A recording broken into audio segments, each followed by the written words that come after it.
Today's date is the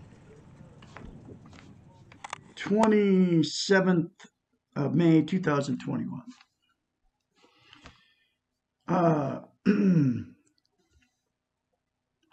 I'm teaching self-esteem on YouTube because nobody teaches this one simple concept of how to attain self-esteem, which is also, it's called self-love. How you feel about yourself is what self-esteem is. But nobody teaches this one simple concept that I got out of the book, The Portable Therapist, by a doctor of psychology. She's a psychiatrist. And she went to school and got her doctorate in psychology. And that's what she did her whole life. I'm not sure if she's still doing it. I don't even know if she's even alive. Because she's nowhere to be found. Anyway, I found the book.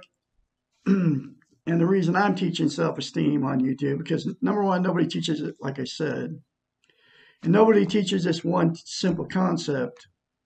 I'm the only one teaching this on the internet, period. You won't hear it anywhere because it is the secret to being happy. The secret to filling that inner void that you have inside you that we all have and we all feel. I don't have that inner void anymore because it's one simple concept. All you got to do to attain it is fill that void. It's look at yourself in the mirror and say, I love you. And keep saying it for the rest of your life. That's it. So simple. And then get the book, The Portable Therapist, which is in the description in a link. You can get it anywhere between $6 and $12 or 15 or whatever. It's all over the internet. But the link is in the description, okay? To go get it. Get the book, read it, and apply all the principles in it. It will change your life. But just the one simple concept, if you do it and if you keep doing it, say it every day. Say it as many times you want, because the more you say, I love you in the mirror, the more you will feel it and the more you'll believe it. I add to it. I add whatever you want to say in the mirror. It's called mirror therapy. It works because you're looking right at yourself in the mirror, like I'm doing right here, and you can't lie to yourself in the mirror. It's a psychological phenomenon. So the very first time you do it, and that's why you won't do it. That's why you'll turn me off as soon as I say that to you. You go, oh, this guy's crazy, right? And you'll turn me off. Uh, but there will be people that will actually do it. And that's why I'm making these videos. And it will change your life. Just that one simple concept. All the good looking ones on YouTube, women, right? Excuse me. They won't tell you this one simple concept. I drink hot chocolate now. I quit drinking. I was drinking coffee. I quit drinking that, too much caffeine. I started drinking tea. Then that had too much caffeine in it. Now I'm down to hot chocolate. I weaned myself off. I know there's a little tiny bit in hot chocolate, but not like tea and not like coffee. So I had to wean myself off caffeine because caffeine, whether you believe it or not, is a drug and it's a stimulant. And people actually mask their pain with coffee, okay, with caffeine. If you're going to drink coffee, drink decaffeinated because caffeine is really, really bad for you. That's why people, and that's not what this video is about, but I got to throw in my 2 cents worth. That's why people, if you smoke in the morning, first thing you do is grab a cup of coffee and a cigarette, and you smoke a cigarette and you drink the coffee because it gives you that rush, okay, caffeine in a cigarette. You can correlate it to the same thing as sitting in a bar, smoking a cigarette and drinking a beer. But they do it in the morning. They do that at night, okay, when they hit the bar after they get home from work or on their way home from work. I mean, so they hit the coffee and the cigarette in the morning, then they hit the freaking alcohol and the cigarette in the bar. And now the big one is smoke pot, right? The big one is, oh, people that don't drink always tell me, oh, well, I smoke pot. Well, it's the same thing, folks. Pot is a drug. Marijuana is a drug, just like alcohol is a drug, just like caffeine's a drug. And people do all those drugs to mask the pain that and takes them out, makes them feel good, takes them out of the reality of life. In the morning you wake up, you can't move, right? So that's first thing you do is grab a cup of coffee. Even if you don't smoke, you grab a cup of coffee. And then people justify, well, I needed the caffeine, right? I got to keep something, got to keep me going. Well, you say that what I said to you in the mirror, you won't have to drink coffee anymore because you get a natural high from the creator of the universe. I call it the Great Spirit. Doesn't matter what you call it. You can call it goodness if you don't believe in God. Same thing. And you can get the same thing if you call it goodness if you say, I love you in the mirror. And you keep saying it. Because having self-love has to be practiced like lifting weights. Because if you don't keep doing it, you'll lose it. Because it's been trained out of us through the Facebooks, all the social media, the TV, CNN, ABC, Fox News. It's been trained out of us everywhere you go, man.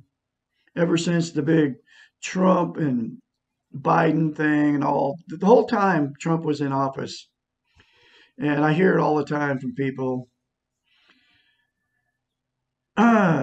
they always talk either they're for Trump or they hate Trump or they love Trump. Okay, and that's what the TV feeds them. Okay, I don't watch TV. I'll never watch it again. Ever watch TV again? Ever? Because they're s- blasting us with subliminal messages, telling us to not have self love, to buy, to have sex, promiscuous sex.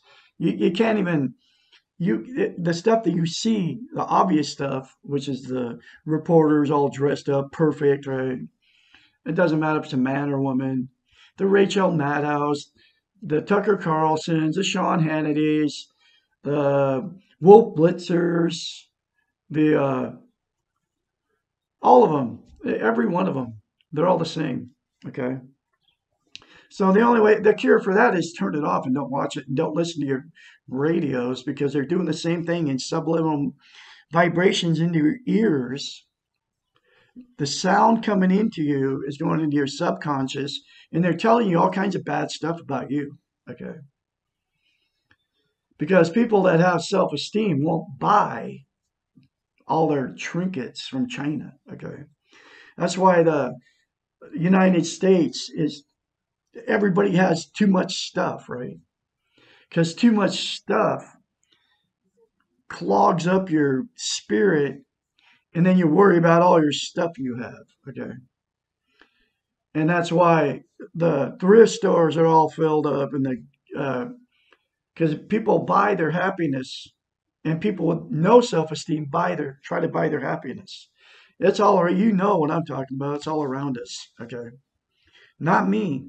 I live in a 100-year-old house. They call it's the crooked house, and I got it really cheap uh, because the thing kind of goes like this. I mean, I'm sitting kind of like this is in my this is my dining room. It's a beautiful house. It's 100 years old, and it has a little bit of tilt to it, but it's over 100 years old. It'll last the rest of my life, whether I fix it or not. But the Leaning Tower Pizza. My house is a monument in Klamath Falls, Oregon, which that's where I live now.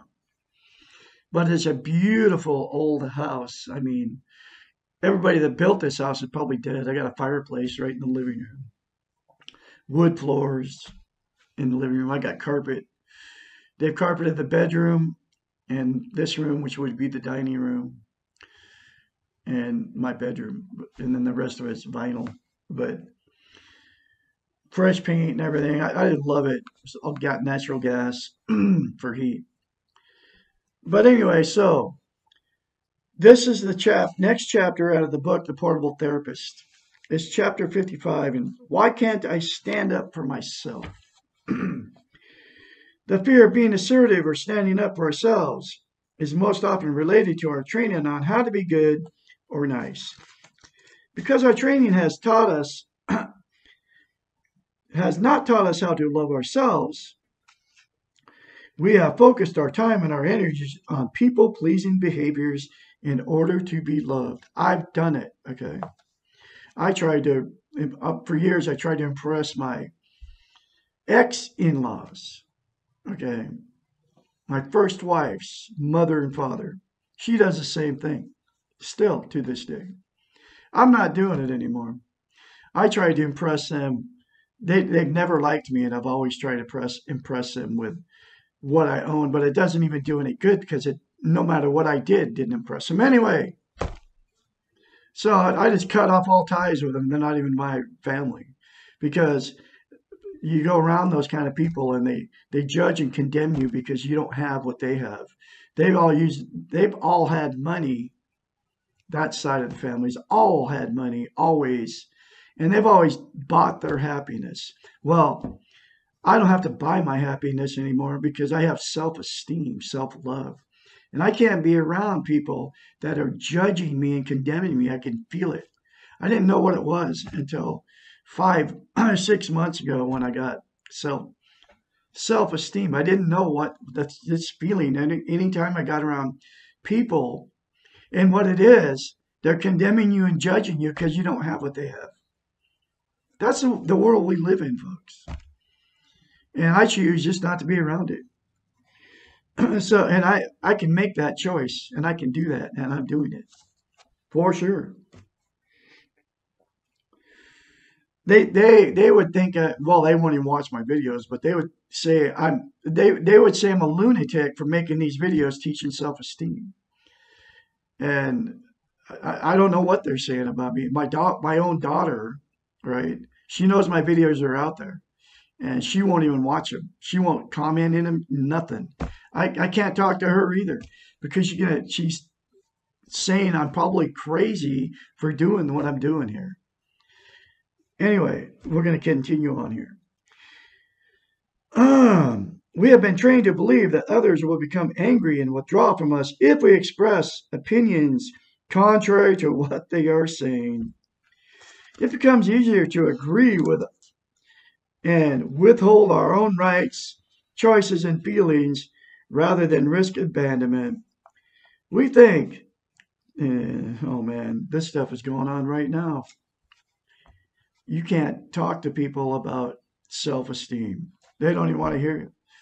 And you can't talk to them about, they want to talk about Trump or Biden, how great either one of them are. And you want to go to you say anything real, right? And they don't even hear what you're even saying. Like, like, I mean, it's like that's what's on everybody. And because everybody's been brainwashed by the TVs. I'm not kidding, man. That's how bad it is. There's a few people that are awake to what's going on, but very few that I've talked to. I mean, I talked to one guy that I bought my pianos from that are coming on next Tuesday. His name's Paul. He knows, or George. He knows what's going on. Because me and him we're like, whoa. And we're like the same age. I'm 65, he's 68. It becomes easier to agree with withhold our own rights, our choices and feelings rather than risk abandonment. I don't care. I say it to them, okay, what I think now that I have self-esteem, but I didn't used to be that way. We think that if we go along, then we will be loved and taken care of by these others. The paradox here is that usually people pleasers become a pain to those around them. My ex-wife to be is a people pleaser. I didn't know it until I got this book. People stop believing in all that niceness and begin to wonder if there's a real person in there. And people who never assert themselves become a lot of work for others because no one, including the people pleaser, knows what they really want or need or feel. The end result is usually exactly what the people pleaser is trying to avoid: abandonment, either emotionally or physically. Not standing up for ourselves means exactly that, literally and figuratively. It means that we do not feel worthy to be in this world and to hold opinions and thoughts and feelings and rights. Asserting ourselves means putting ourselves forward and expressing who we are. It does not mean being pushy or aggressive. The bully is as insecure as the people pleaser. Man, I was living with a people pleaser, which was my wife, and she had to have the bully living there, which was her brother. And then she moved her bully mother in. And that's when I fled for my sanity, fled for my cat's life. The bully is insecure as a people pleaser, and it is no coincidence how these opposites attract each other. That's why my wife had to have her bully brother living on her property, because he would come in there, bully her around. He'd try to bully me around, and if you didn't agree with him, he'd like get in your face and get all mad at you. He actually believed that if you come from Africa, you have a low IQ. I mean, and he was racist. It was nuts. I am so glad the Great Spirit got me out of there. We can easily recognize how the bully is self-centered, but we can also recognize the self-centeredness in the people pleaser. This person has delegated their rights to take care of themselves to others. They have bartered their ability. Oh man, this is like textbook what my wife was. They have bartered their ability to love themselves by expecting others to love them because of their nice behaviors. They try to have others around them assume the responsibility for their lives by never taking charge of their own lives. Wow. They are self-centered because they are using their people-pleasing behaviors to fulfill their own needs. These people are more concerned with appearing nice than they are with dealing with the reality of life. It's all a lie, okay? They begin by being lovingly manipulative, doing something in order to get something back, and end by being resentful and feeling abused. Wow. You all know, if you're living with one, you know what I'm talking about, what this book is talking about. Niceness is not the same as goodness. Being passive, go along when you don't want to. Agreeing when you secretly disagree have a high price. These people-pleasing behaviors do not work. They stop us from being real and from doing the best we can. They stop others from trusting us and from relating with us in an honest way. Not being assertive leads to resentment. Resentment within ourselves for not having our needs met, and resentment in others for having to take care of us. It is not real to always be nice. It creates a complicated and eventually destructive circle of negative behaviors. Stop being so damned nice. Say what you really think and feel. The world will not fall apart when you really express yourself. The paradox is that being real and open and honest are much more simple than being what you think other people want you to be. Remember that others have the right to choose, and they may not choose to agree with you. Allow yourself to disagree, to stand up for yourself, and allow others to do the same. This results in a much simpler and saner way of being. No matter how nice you try to be, everyone will not love you. That's okay. That's okay if you love yourself. And the people who do not love you will know and love the real you, and that is the only one worth knowing. Assert yourself. Stand up for yourself. You are here and you are real. Let the world know it. And that's what I've done. Okay. And Douglas Bickford having another chapter out of the book, The Portable Therapist. Today, I do 3 chapters a day.